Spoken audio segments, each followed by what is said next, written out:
قالوا له هذه هي الكاف والمغرب هي اللي ديسيدي. خوتي رئيس الاتحاد السنغالي دار واحد التصريحات الموقع فوت ميركاتو اقل ما يقال عليها راح دير زلزال في الاتحاد الافريقي، وكشف واحد الحقائق تاكدت باللي الكلام اللي كنا نقولوا فيه على القجع وموتسيبي ماشي هكاك برك. السيد اتهم المغرب بالتحكم في الكاف بصريح العباره وبالادله، ماشي هكاك برك، ساو تبع الاخر. قال لهم الحكايه بدات معنا مباشره كي وصلنا لمحطه القطار تاع الرباط، وين لقينا روحنا في وسط الجمهور بلا حتى حمايه ودايرين ربعه بوليسيه برك، وين تشوكينا ما كناش كامل نستناو استقبال كيما هذاك. من بعد عيطوا لي قالوا لي بلي حطونا في نفس مركز التدريبات اللي يدرب فيه المنتخب المغربي واللي كان فخم بزاف، وهذا معناه راح نكونوا مكشوفين بما انه ديالهم. احنا رفضنا هذا الشيء، وهذه الجايه اللي قالت لهم ارقدوا. كي تلاقى بلقجع وسقسا علاش درتوا لنا هذاك الاستقبال الكارثي وحطيتونا في نفس مركز التدريبات ديالكم، ايماجيني واش قالوا هذه هي الكاف صديقي.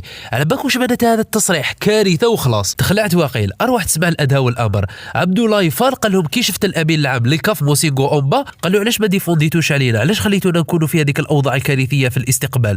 تخيل واش قالوا المغرب هي اللي دارت كذا وهي اللي قررت كذا وهي اللي عملت كذا. كارثه وخلاص. اعتراف صريح باللي الكاف راهي في يد القجع، وهذا الكلام يخليك تستنتج ثاني علاش الكاف ما هنأتش السنغال باللقب، وعلاش ما طولهمش درام التتويج، وعلاش فتحوا تحقيق عاجل. هذا كامل باسكو ما كانوش يستناو اي منتخب يدي كوب دافريك من غير المغرب، يعني تتويج السنغال شوكاهم، ودوك راهم يوجدوا في عقوبات باش طيحهم ارض. ومن بعد يجي واحد راسه مربح يقول لك لا المغرب ما دارت والو، كانت نزيهه.